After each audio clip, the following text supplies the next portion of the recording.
Hello and welcome to the Revolve Commercial Show. In this show, we take a deep dive into commercial property, conversations with experts in the field, education in commercial real estate, and I share examples of case studies of how to master good commercial acquisitions. My name is Mish and I'm the founder of Revolve Commercial, where wealth revolves around you. We've worked with thousands of commercial property owners and have been best known for helping our clients to build wealth, earn great cash flow on autopilot through commercial real estate. If you're interested in speaking with our team to see how we can help you to get your wealth to revolve around you, go to revolvecommercial.com.au. Jenny has asked me a question. Jenny, thank you very much for sending us your questions, and thank you to everybody for sending us your questions. I really appreciate it, and I love doing these, guys. I absolutely love teaching, mentoring, and sharing all of this information with you. So keep your questions coming in the links below. Just keep asking, and I'll keep sharing. So Jenny's asking, how do you value a distressed property? She's also asked, how do you value vacant properties to purchase or half vacant? Okay, Jenny, very interesting question. We've just recently been doing one of these properties. Now, the property that we're busy doing is a red herring. Okay, this property is full of red flags. The sellers are wanting to sell this property for $2 million. I've had a look at this property and thought there's no ways that they're going to get $2 million for a number of reasons. There are 4 tenants in the property. It's a retail property. It does have the potential to do developing. However, there are big red flags around developing. It's in a prime position on a very, very busy road. Property size is about 1,400 square meters. And they have got, out of the 4 tenancies, they've got 2 vacancies. Now, straight away, distressed property, you need to be buying that property at the right price in order to make income on it. So if you're buying that property at 4 million, you're never going to, 2 million, you're never going to make any money on it, okay? So you need to be buying that property closer to what the land value is. And the reason why I'm saying land value is because this is a seriously distressed property. The roof is rusted, the building is very old, it has not been maintained. The owners of the building have let it go quite substantially. And we're looking at that property and we're saying, well, if we were to rent that property out, in other words, clean out the tenancies, how much is it going to cost us to clean out and to re-rent it? Well, number one, you need to run an ad campaign. Then you need to give tenants incentive to move in there, and possibly at the low end of the market. So you're giving them incentive to move into that property so that you can add to your rentals at incremental increases. So it's good to get your tenants in there, but it's going to cost you big time. All right. So let's just say capital investment to clean up the building is going to cost you $50,000 to $80,000.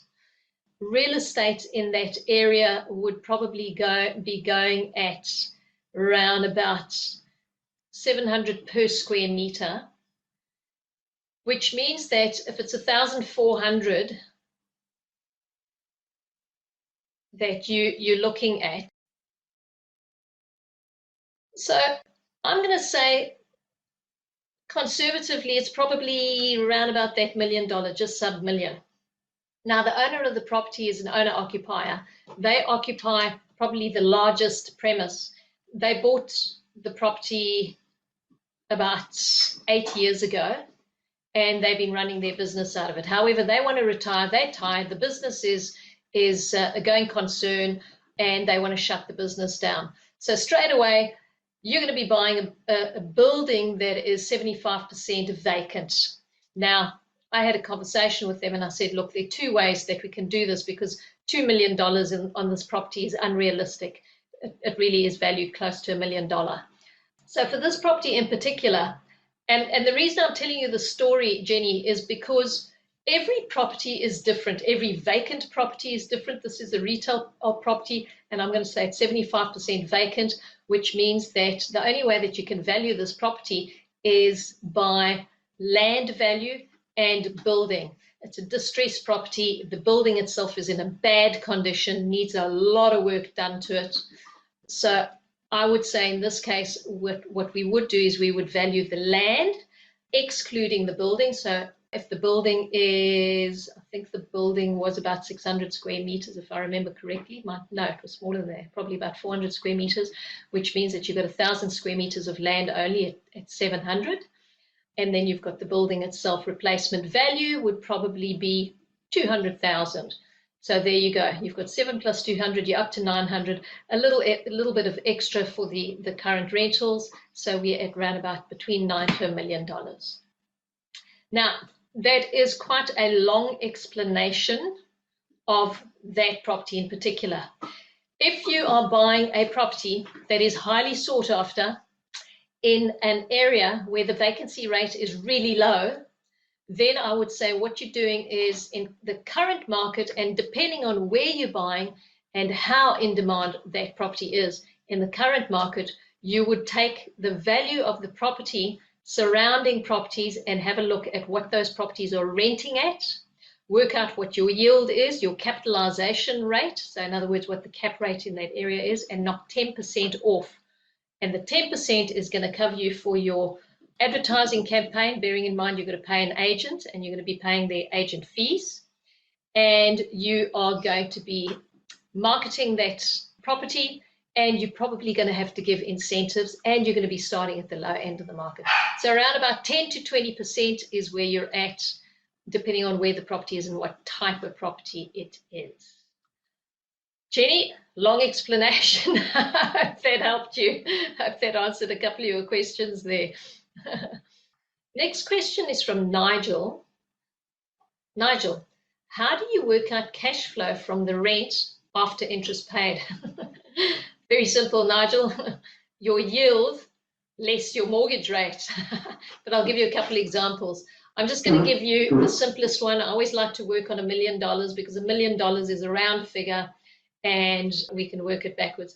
So let's just say, for argument's sake, that you've got a 60% loan, which isn't the case at the moment. Average loans on a leaseback is around about 65, but I'm going to use 60 just to make it understandably different. You know, round figures. Okay. So $1 million property, your deposit is 400,000. Your loan is 60% of that, which means that you're yielding 6%, which means that you're getting 70K out of it. And you're paying on average current mortgage rates right now around about 6.5, thereabouts. Okay, so let's just take it down to what you'd be earning. All right, so 400K deposit, you're getting a loan of 600,000, property's $1 million. At 6%, that's $60,000 coming in. And your mortgage is 6.5, which means it's $39,000 that you're paying in mortgage, which means that your cash flow is $21,000. So Nigel, I hope you got that.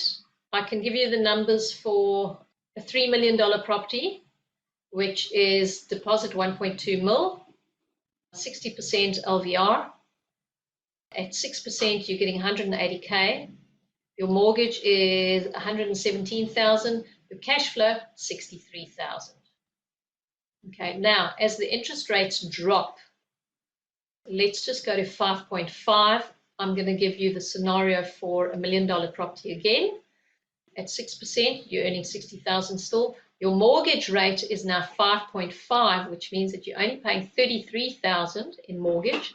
Your cash flow has just gone up from 21,000 to 27,000.